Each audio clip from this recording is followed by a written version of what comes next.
येणार लाडकी बहीणसाठी अर्ज केला होता.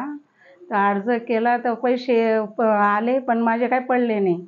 मी मुलाला चेक करायला लावले तर मुलाने बघितलं की आई माझं आधार कार्ड तुझ्याकडनं चुकीचं दिलं गेलं बुवा आणि मग तुझं राहिलं आणि माझं जुळलं गेलं.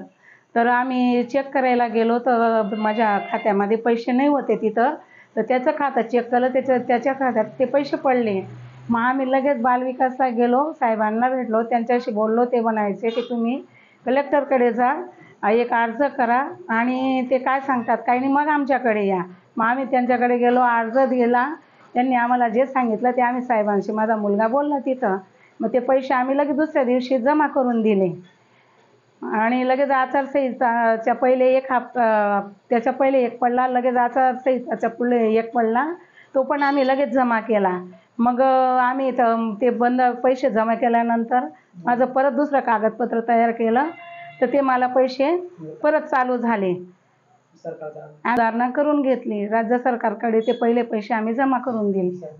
आता मी सरकारचे आभारी आहे.